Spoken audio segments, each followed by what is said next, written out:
Welcome to the NonProfit Voice Tech Series, a special edition of the NonProfit Voice podcast, hosted by Mark Becker, founding partner of Cathexis Partners and editorial advisory board member of NonProfit Pro. In each episode of this monthly installment, Mark will have conversations with prominent nonprofit organizations and industry thought leaders to learn more about different technology offerings in the marketplace. Join us, and together we will learn more about these innovative digital tools and how to navigate the rapidly evolving technology landscape. All right. Hello, everyone. Mark Becker back again, this time with Maureen Waldioff. We have known each other for a minute. You've been in the industry we've both been in the industry for a while, and it's been great knowing you over the years, crossing paths at conferences, all our side conversations, our shared clients. But let me go ahead and give you a moment to introduce yourself and tell us a little bit about your past. Oh, my past. Okay, we're going right there, aren't we, Mark? We are. It's great to be here and to be speaking with you today. I always love our conversations. They're always interesting and surprising, let's say. Thank you. And yeah, we've known each other for probably 13 years or so now. We started out as competitors who were not competitive, right? We did the same work. Yeah, I came up through nonprofit land, like many of us who have jumped into the dark side of consulting. Worked for Planned Parenthood of Connecticut for 17 years in a whole bunch of roles. The last one was e-business director, which should tell you when that was, because there was such a thing as an e-business director. I have a certification in e-business, from the late 90s, early 2000s, and eventually it was time for me to do something new. So a friend of mine was opening a new agency called Firefly Partners, and she invited me to join. We grew that team in 2008 from just 3 of us to a team of about 20 people, all fully remote from day one, like you, Mark, when it was weird. Very few of us figured out. We did it before it was cool, right? Remotely, yeah, we were the pioneers or the explorers. And so I was there for 10 years, doing a lot of digital strategy, a lot of website design and development, a lot of fundraising work, peer-to-peer work. And eventually I got tired. I was getting a little crabby after 10 years. And so in 2018, I jumped out, leaving very good relationships behind me. And now I'm a solo consultant. My title, which I gave myself, is Nonprofit Digital Strategist and Technology Coach. And what that really means is I help nonprofits make really good decisions about the technology that they use. Sometimes people think I need to move to solve all my technology problems. Not always. Sometimes people think I'm not formally trained, and so there's no way that I could make good, efficient, sophisticated things happen inside my organization. Not true. So I do a lot of teaching, I do a lot of client work, and a lot of thought leadership in our industry, just making things attainable in plain language for folks, seeing what's possible, cleaning stuff up. Yeah, I like it, and that's why I think we have so much in common. We get along so well. Plain spoken. You're classier than I am. It's not hard, but anyway. Low bar, but yeah, I definitely respect the way that you approach things, and always good to work with you and get your insights. And you share a heck of a lot of content and thought leadership. Especially as one person. So well done. That can't be easy. It's not easy, but it's so important. I think there's a real gap between what nonprofit teams or staff or leaders. There's a lot of stuff out there. There's a lot of content out there and a lot of information out there. It's important to put the organization first in some of that stuff. And, really, really, what's it like? You and I have seen those offices. We know it's reactive 90% of the time. It's hard to plan. Nonprofits are really scrappy. They do a lot with a little. And where technology is concerned, and I know you've seen this too, it's so easy to spend money on the wrong things, thinking you're Hmm. spending them on the right things. So that's why I like to push out these Facebook Lives that I do every week. And I need to schedule you to come back sometime over the summer. It'd be great to have you come back a second time. And why I love participating in events like it's a peer-to-peer world conference, because people are hungry for information that rings true and feels like it's possible and realistic for them to take some action on. Yeah, well, thanks for the plug. Yeah. I appreciate that. You like how I So, work at it? yeah, I did.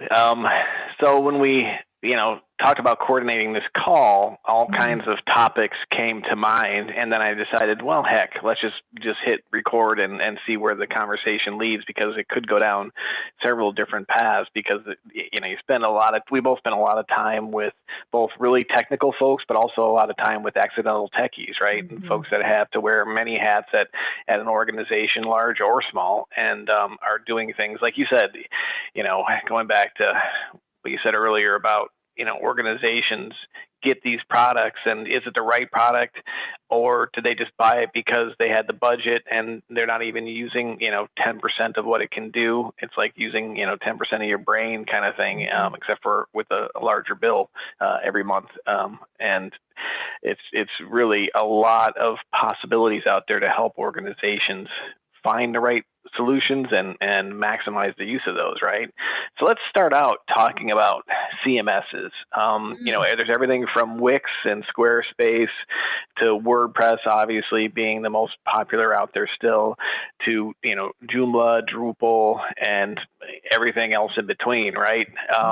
When you work with a client, where do you even kind of start that conversation, or do they usually bring the conversation to you as far as, hey, we're on WordPress, or we're on Wix, and is this the right thing? Or how do those usually come about?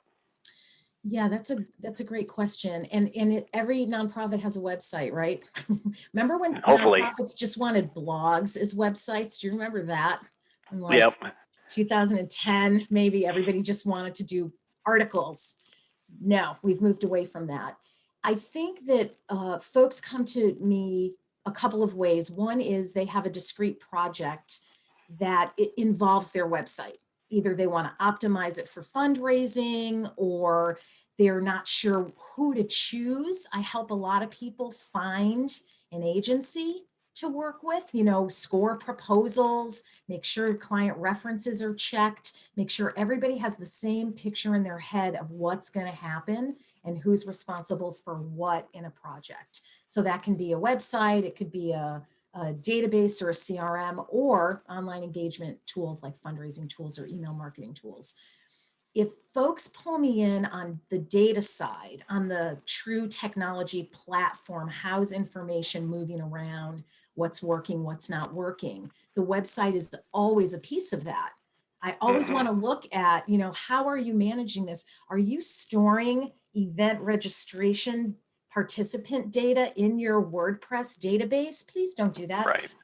So Right. we see a lot, you and I see a lot of these things that are risky, and we give our clients context.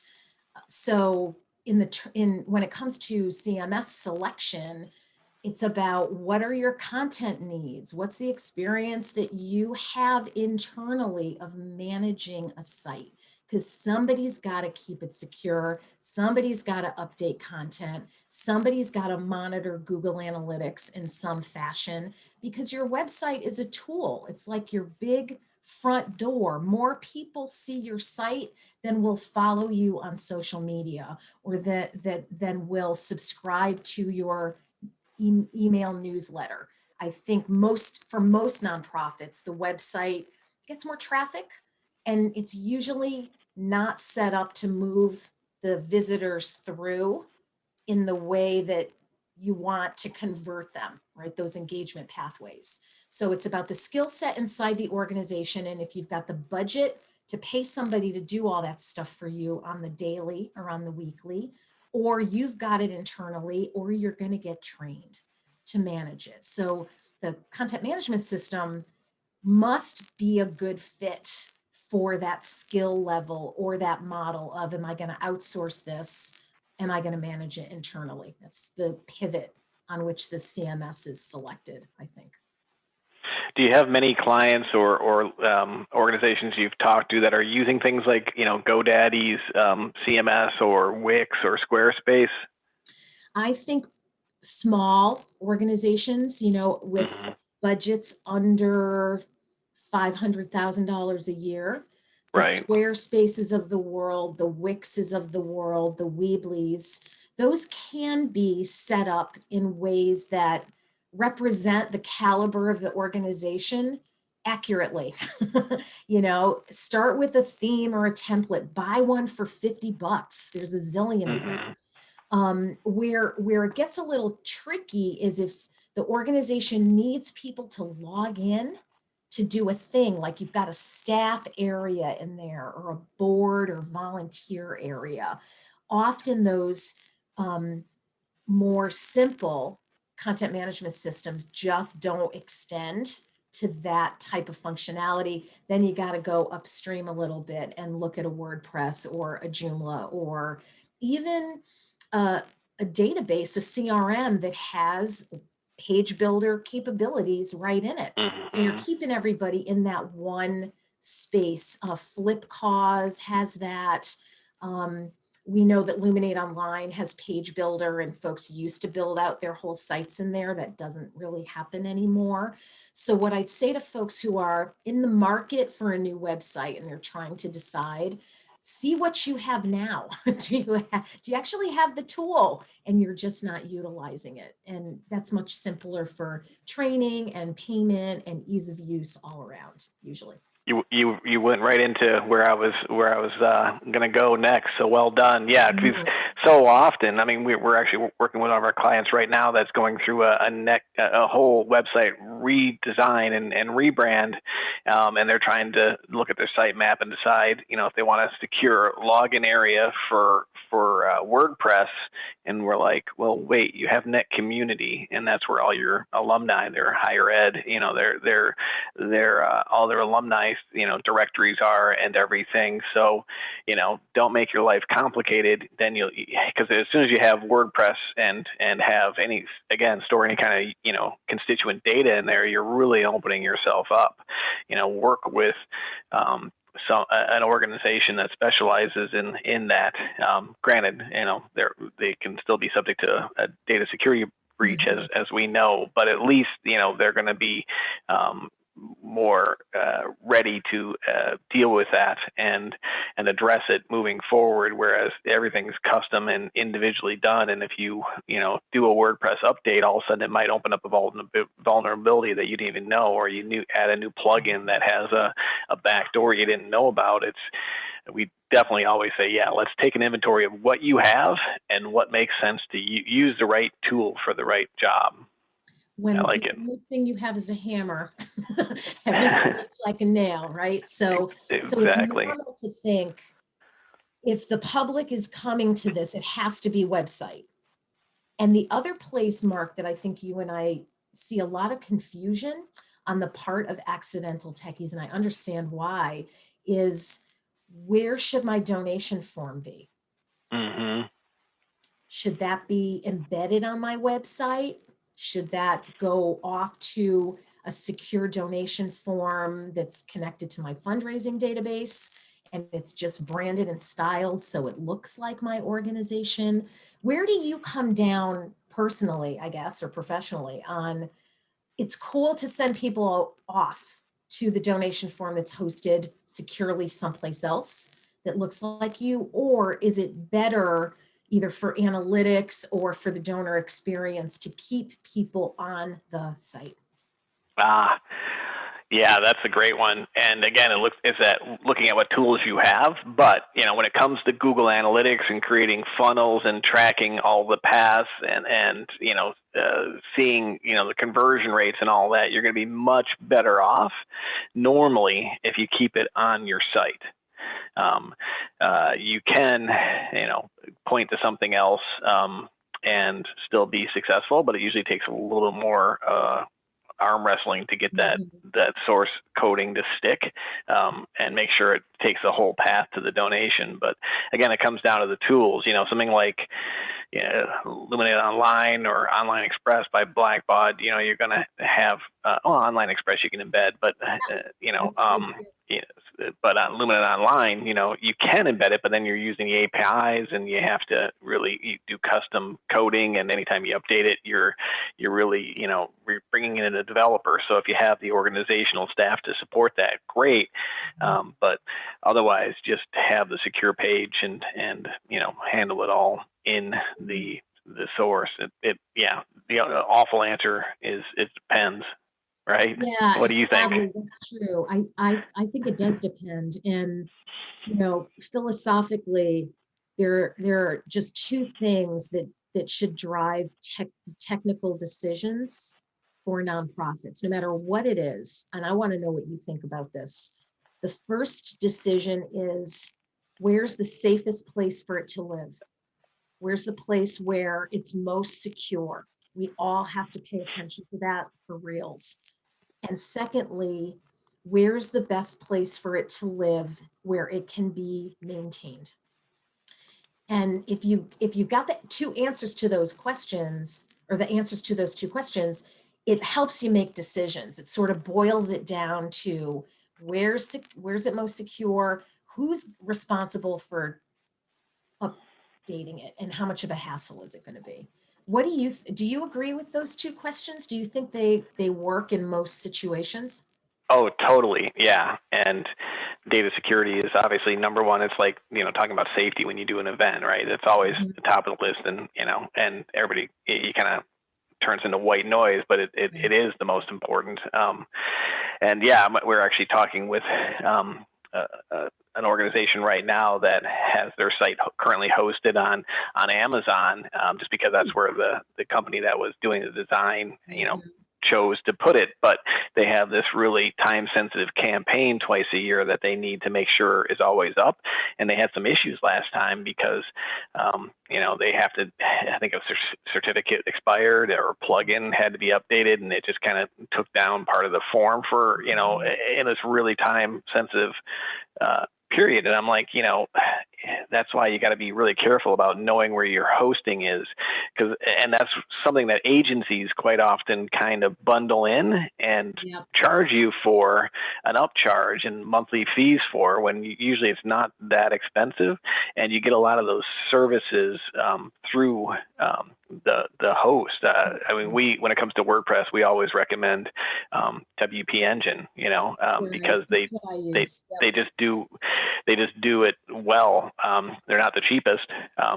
Now, having said that, I will admit that our site at Cathexis Partners, which is a WordPress site, we use actually DreamHost. So I don't follow my own advice, just because we have the guys, the team to support it. But good save. But we do recommend, and we actually do have one of our sites on WordPress WP Engine, but it just works. Their support is great, and it's secure, and you can get different levels of plans for the type of support you need. Again, not the cheapest, but you get what you pay for. Yeah, but it's not that expensive either. Depending on how big your site is. I have a dinky site, right? I probably got less than 100 pages all told in my site. And a lot of media, a lot of downloadables and resources and stuff for people to grab. I think I pay $300 a year. It's really that's reasonable. Not a big deal. And knowing that their support team is eager to help you and speaks plain language and is available 24/7, can roll stuff back, can push stuff out if you update your site or you change your template or your styles. They're there to help you. And to me, that's worth $300. Forget about the actual hosting and uptime and all that. I need a person who is not going to Right. hate that I'm coming to them with a technical question. And I've never gotten that vibe of impatience from that company. Yeah. No, they do it right. I'm a big fan, and that's why I think, and with WordPress being free, like you said, you can get a good theme with WordPress. Same thing with Squarespace and Wix and those. There's different theme options for less than $100, and so you're kind of done with your design. You just need to drop in your actual images. And color schemes and styles, and you're off and running. And if any of that sounds intimidating, it doesn't have to be. But it is really sad to see that there's companies out there charging $10K or more a year for a bundled version of that, which is, like you said, the $300 hosting a year plus a free website. Yeah, maybe it's a custom theme, but so maybe that 1 year cost, that first year should be 10,000. I mean, because website designs, right, are the worst thing for me. It's the dirtiest conversation to have, because I have to lead with, what's your budget? Normally anything else, I can talk to them for quite a while and, get to. But with websites, you can have a great $10,000 site, and you can have a really great $150,000 site. And sometimes you just need to know what they're working with and what their expectations are, because that $150,000 site, you're still earning. It still costs that much to get there, but it's because it's all the different layouts, all the different content types, all the different page types you're supporting. Whereas the 10,000 site, maybe you need a homepage layout and 1 or 2 internal page treatments, and they're off and running. So it's always difficult. I don't know if you experience that. Yeah, and I always, it'd be great to know what people spend on their nonprofit website. This would be fascinating, actually. You and I could figure something out where we could anonymously gather, general budget ranges for design and development of a site, and then see if we can pick which one is the more expensive site. I think it'd be like the Price is Right, for websites. Obviously, if you've got a Squarespace site, it's going to be more simple, right? It's going to be more straightforward.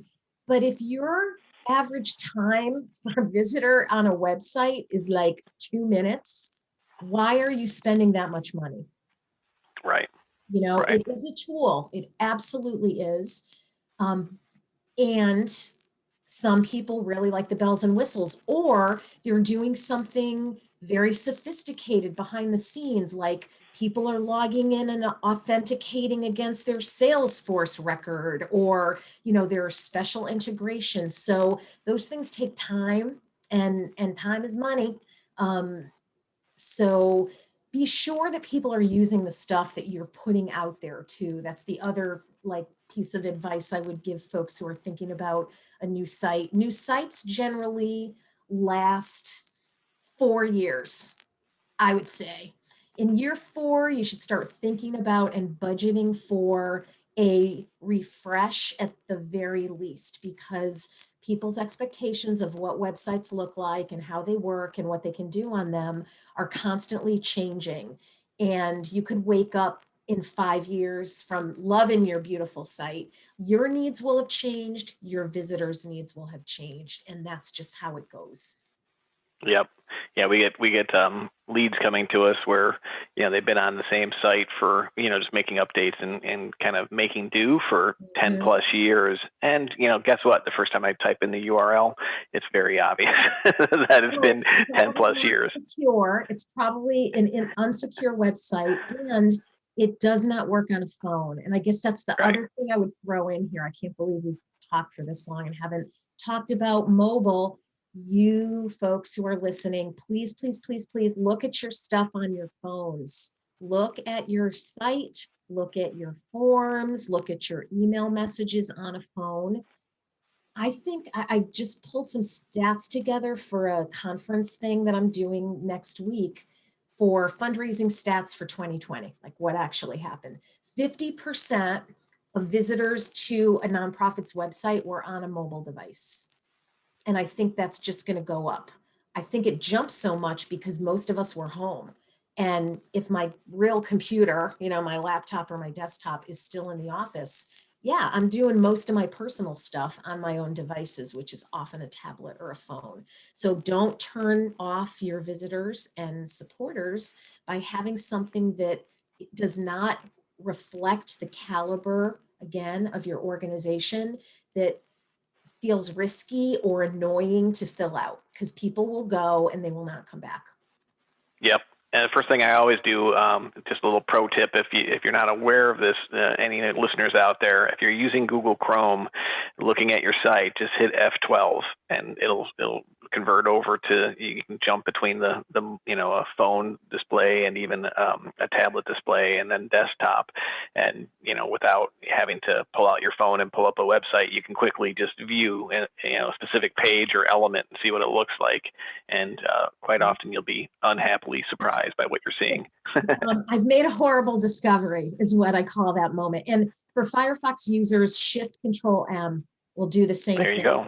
To pick devices, and you can, within one browser tab, sort of look at how your site and your forms move or don't. Look at us, value add right there. So, all right. So we talked a bit about some of the CMSs. What about the upper end of the scale, like Joomla or Drupal? You were telling me earlier about working on a project there, because those are heavy lifts, right? You need develop. You should, if you're using those, normally you have an IT team, right, at your organization. No, no, they should, but they don't. Yeah, I think the design firm often, design and development firm often drives heavily the choice of content management systems. Not everybody is good at every one, and we all have favorites. I absolutely fall to the WordPress side. Not that I'm against the other open source systems, which are free to use. Anybody can download them and use them. It's the using them that takes the time and the money. So I think that, ask your agency or your vendor, you know me, you've been maintaining my site, or you designed it 5 years ago, or whatever it is. Which content management system, is this still a fit for me, or should I look around? Drupal, to me, is a great, solid, powerful content management system. And again, open source, free to use. I find that it is a developer's website. You really do have super skills. You need to know HTML, you need to know web development to actually make significant changes in a tool like that, which is where nonprofits will live with a page template that's not working for them for 5 years. WordPress tends to be a little less expensive, a little less specialized. More people, I think, can do good work in it than can do good work in Drupal. And it's the upgrade process for Drupal that bugs me the most. When they have versions, and when a version is end of life or no longer supported by the Drupal people, it doesn't mean your site's going to go away. It just means that if you run into trouble with it or stuff stops working, you're out of luck. And you might not notice that for a while. It could be an unknown problem. You have to completely redo. I mean, there are tools to do it, but you've got to move your entire site. Somebody's got to do it to the newer version. And that happens about every couple of years. It's, for developers, it's great practice. It's a great thing to have the right tools and the newest versions.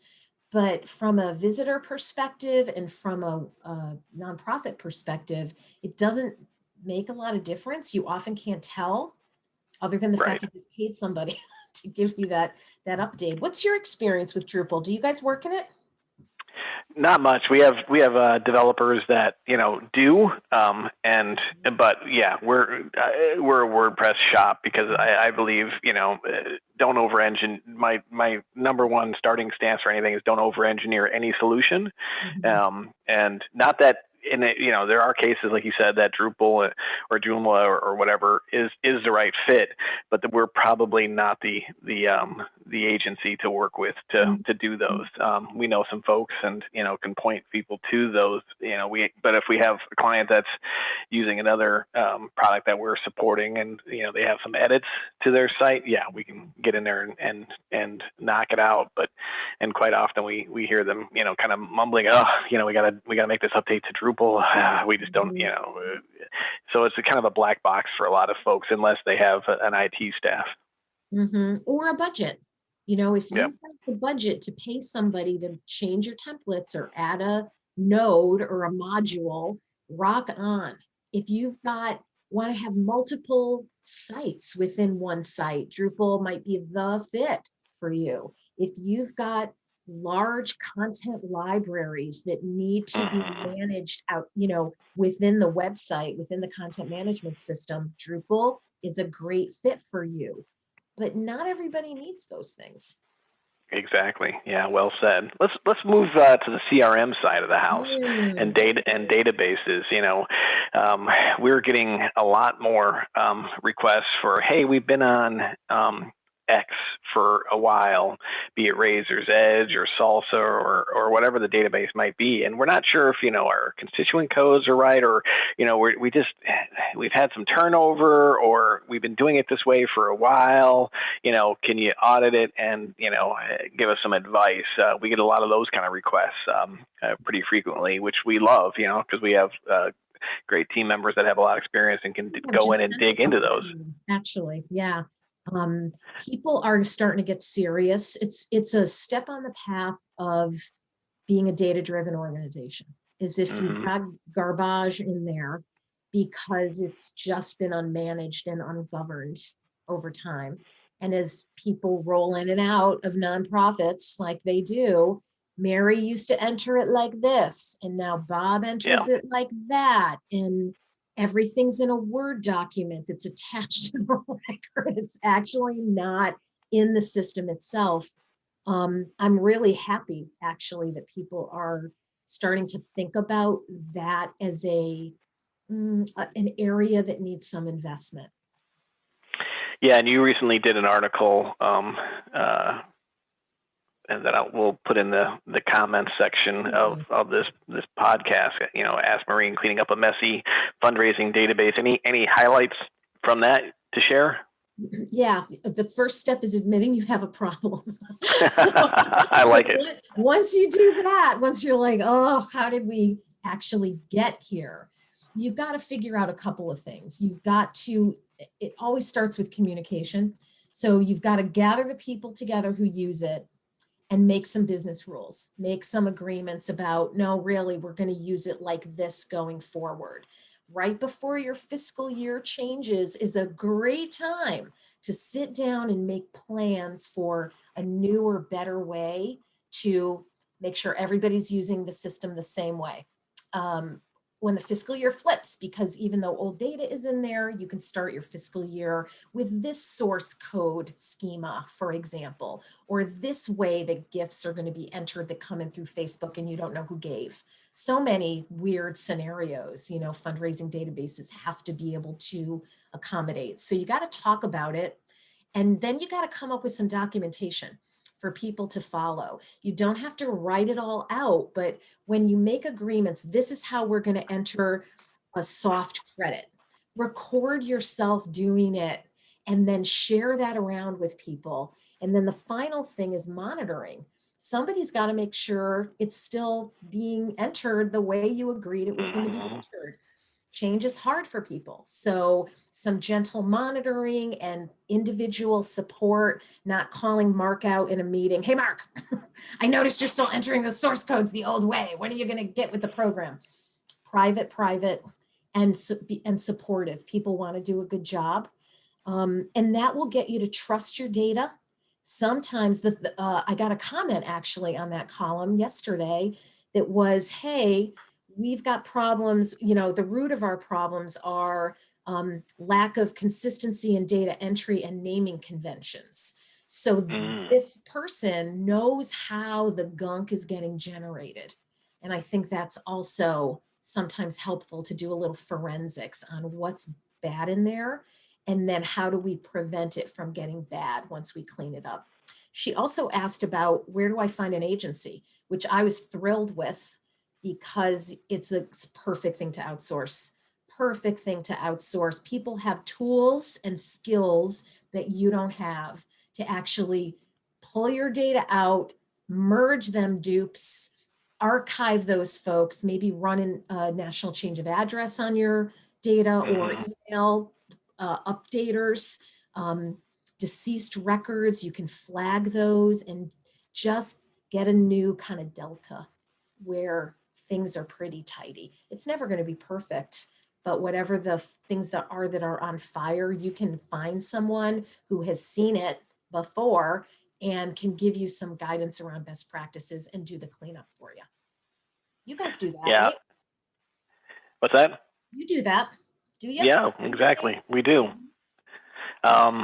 So I'm a simple person. I like to break things down simply for my simple mind to understand, and most things I can break down to kind of crawl, walk, run, and that's the approach I try to take with everybody. And maybe when we engage with them, they're already at the run state. Awesome, maybe and probably quite often they're at the crawl or the walk stages. And so I agree.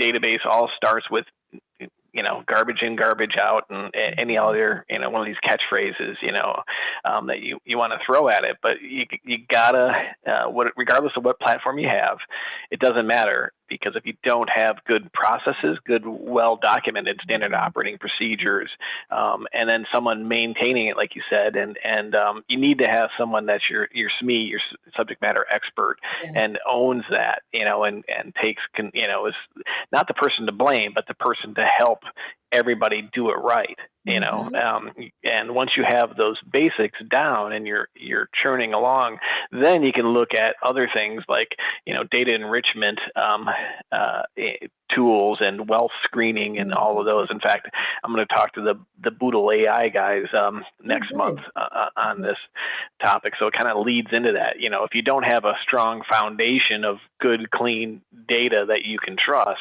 the last thing you want to do is, get extra services on top of that to do wealth screening or data enrichment of any kind, right?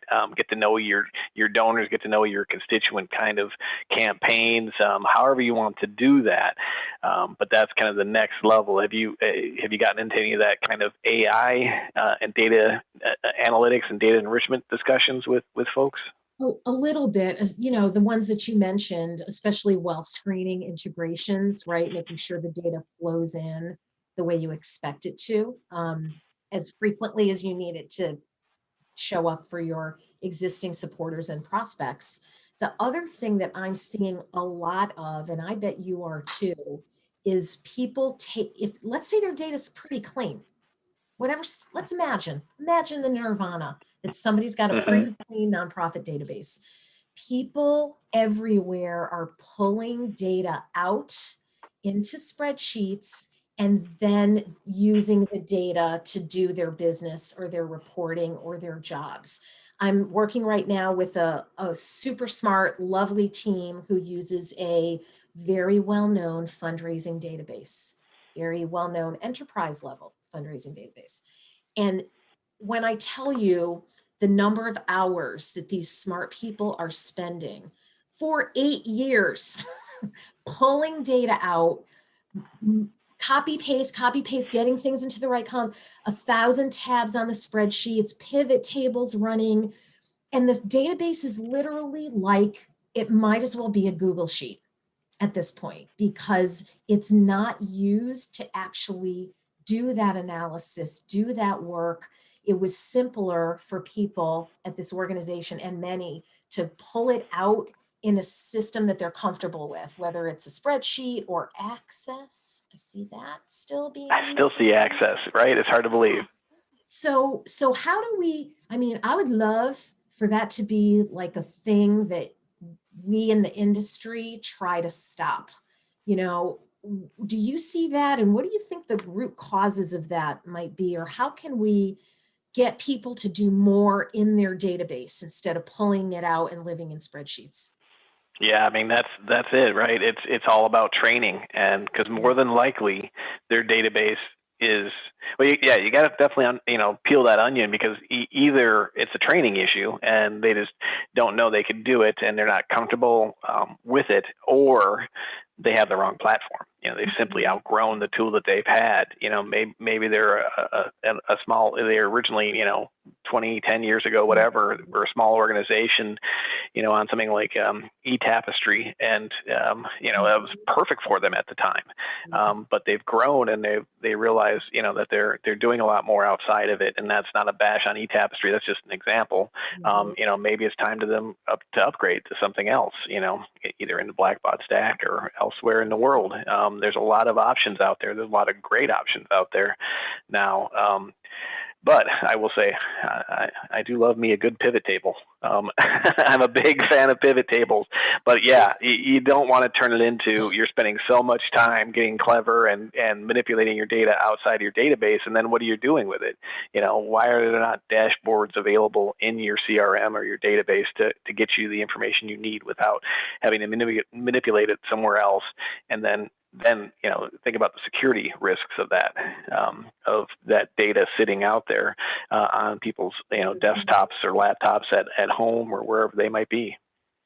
Yeah, I mean, I've seen people almost recreate their own fundraising system in spreadsheets, their own grants management system in spreadsheets, their own member management system in spreadsheets. I mean, people should productize that if they've actually got a set of spreadsheets, write up some instructions and try to market that to other nonprofits who aren't doing things in a database. But that's how you get return on investment, right? I mean, this particular organization is spending big bucks every year on this tool, and they're Hmm. using about a nickel's worth of it, maybe Right. 50 cents, 50 cents. And I think about cell phones, right? Smartphones. I got an iPhone. It's not old. I use probably 12 apps on it, but those are the right 12 apps for me. And I'm not losing sleep because I paid 400 bucks for it and I'm using a dollar's worth of it. They're the right dollar's worth.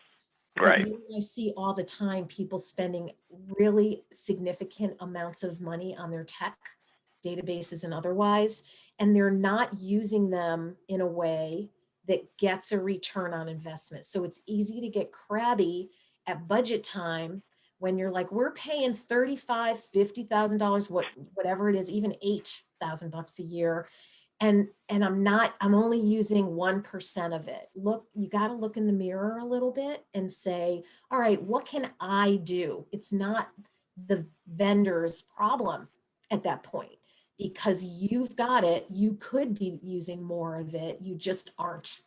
And so either not stop crabbing about it and go, hey, it's 8K a year and I'm cool with that. Or I got to invest some time and energy into using more of the functionality so I feel better when I make those payments every year. Do you have to kind of to that end? Do you have any advice or suggestions for organizations that when they? Because I hear regularly enough, hey, and you probably have too. Hey, I spend all this money for X software or X platform. Why should I spend even more money in getting a consultant or hiring somebody to use it properly? I think that answers itself. So I worded it poorly, but You totally stole the answer away from me, Mark. No, it's because you're not. It's not a moral failing to say right, I need somebody to come and plant a tree. Let's say I bought the tree. I tried to dig the hole.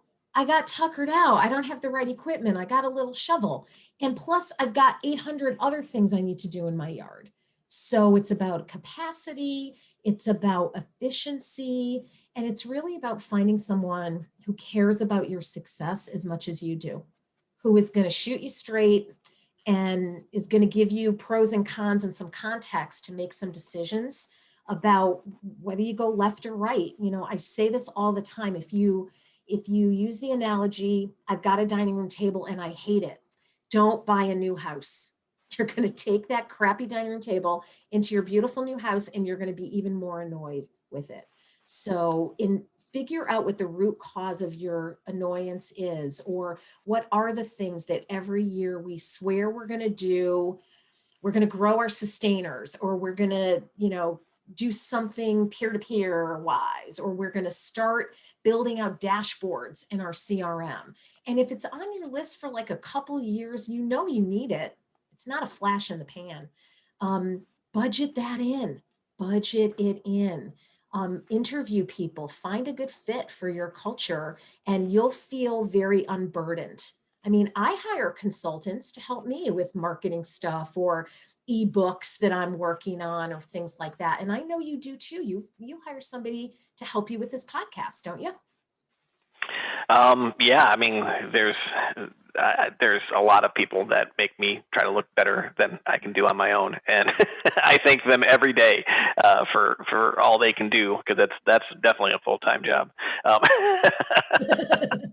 But yeah, I think you're really onto it there, because there's people quite often think about their technology budget, and they focus on just what that costs, the platform itself, and things like WordPress and Salesforce to some extent, and other options are free, right?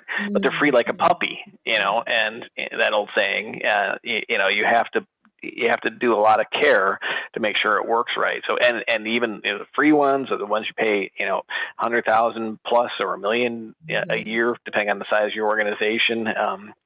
There's going to need more people to support them. And it's, yes, quite often they're intended to be things that are supposed to make the average person be able to do their daily work without having a technical expertise, but you still need those technical folks as well, either internally on your staff or a go-to, because you're gonna find things that you're either gonna work around or bash your head against the wall looking at help files and training videos for, when if you asked a good question, you could get a solid answer and move on with your other issues so much quicker.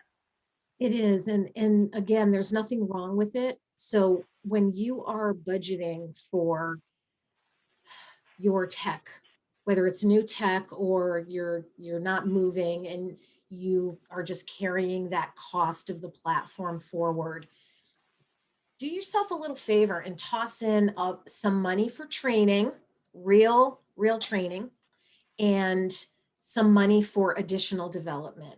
It doesn't have to be a lot. You could save $5,000 for both of those things, and at least it gives you something to pull from when you need it. So plan on it. It's normal to need to invest in your technology and your people, because people use technology. So you can polish up that tech, whatever it is, to whatever degree you want to. But if your team isn't trained and supported to use it properly, it's a bad investment.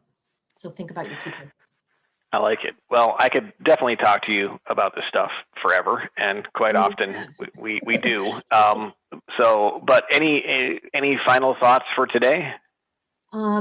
I want people to know that it's possible to solve their technology problems. You don't have to live with them.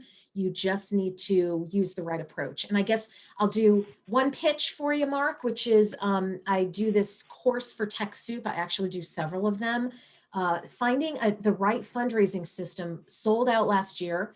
It's a limited group. I think we only allow 50 students in. We've just opened enrollment for this year's new and improved version. It's 6 weeks of live training from me and a ton of resources and all kinds of advice that I use to work with my clients directly. So maybe we could pop the link to that course in the comments. I like it. I'm glad you brought that up, because I noticed that too. And I think it was on LinkedIn. You had mentioned that. So what a great resource. So well done. And thank you so much for your time today. And thank you everybody for joining us today. Have a good one. Thank you so much for joining us. We look forward to seeing you on the next episode of The Nonprofit Voice. You can listen to more episodes of The Nonprofit Voice at nonprofitpro.com/podcast/the-nonprofit-voice. And remember, for your convenience, you can stream any and all episodes of the Nonprofit Voice on iTunes, Google Play, and Spotify.